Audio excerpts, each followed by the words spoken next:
Hey there, my name is Alex. I am the Silver Mont, and in this video we're going to be looking at areas in the Dark Souls trilogy, namely, my favourite ones. And I invite you to share your favourites in the comments too. I was discussing this with a friend the other day and it dawned on me that there's a lot of areas in Dark Souls that can be enjoyed for a variety of reasons. And on that note, let's kick off with number 5. And also these aren't necessarily in any strict order, they're just 5 of my favourites. Ash Lake. The thing with Ash Lake is that there isn't a whole lot going on from a gameplay perspective. You can pick up a few items and join the Dragon Covenant down there, sure, but you can skip the whole area and not miss out on much, and there's few enemies to fight on top of that. But skipping it, missing it, would be a shame, because Ash Lake makes the list almost entirely because of the atmosphere and feel of the place. Do you remember how it felt first stepping foot there and taking it all in? The endless arch trees, the haunting music, the unique colours on display. What a fantastic area. And having the culmination of the Onion Knight's quest take place here is nice too. Ash Lake goes to show that a good area doesn't even need very compelling map design to make it memorable. Because if we boil it down, Ash Lake is a good skybox and good music, helped out a lot by the way you find it, its very location being hidden. And that leads us nicely into our second area. Undeadburg. Ash Lake's map design, when it comes to gameplay flow, might as well be non-existent. Yes, there is some stuff there, like the narrow passage that leads you around a bend to see the dragon, but for the most part, it's a big circle.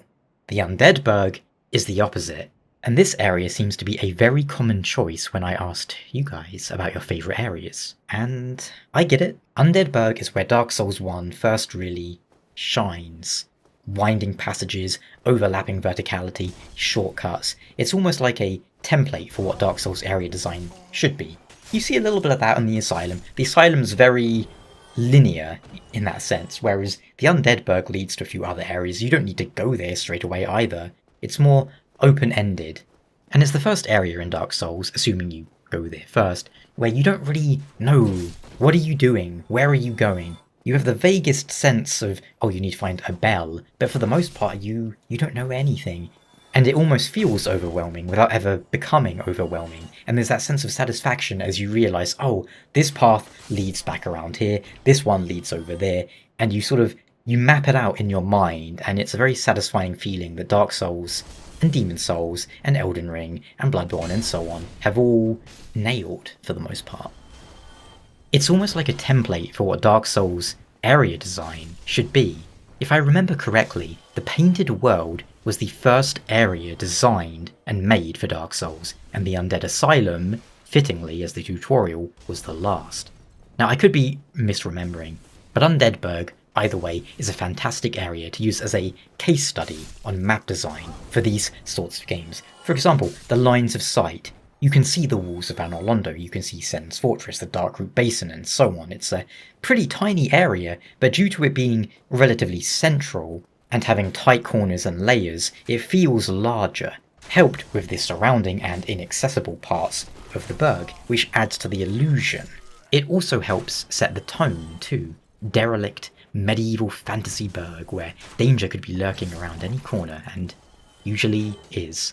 I would warrant that when people think of Dark Souls, a good number of them visualise this area. Shoulder, Sanctum City. Conversely, whilst Ash Lake doesn't have much going on from a gameplay perspective and Undeadburg is great, I imagine a lot of people kind of dislike Shoulder, which has a lot going on, and it's kind of gimmicky at times. Complex and dark and easy to get lost in, this is another area where I think my main appreciation of it is just it's such a cool area, you know? Underground temples and pyramids, structures that move up and down, long bridges, and of course a dragon overseeing all of it. It was a bit like Ringed City before Ringed City and Midir before Midir. Honestly, I think Sin is cooler than Midir too. The Sanctum City is a unique and interesting area, and I've never hated going through it, but it's more the atmosphere that I enjoyed about it than the actual map design, shall we say. I think I genuinely prefer it to even the underground cities in Elden Ring, in terms of concept. Archdragon Peak. Continuing the trend of cool concepts and questionable gameplay, well, I'll say right off the bat that I hate most of the big, stupid dragon head enemies in this area, because they have dumb attacks that hit you through walls, and they just aren't fun to fight. But the way this area looks, the architecture, blinding desert light, and, well, in general, desert feel of it, lead to a very unique experience amongst all the Dark Souls areas, to me. There's also that really cool part where you can see a huge dead stone dragon on the far mountain, and of course Nameless King is an awesome fight.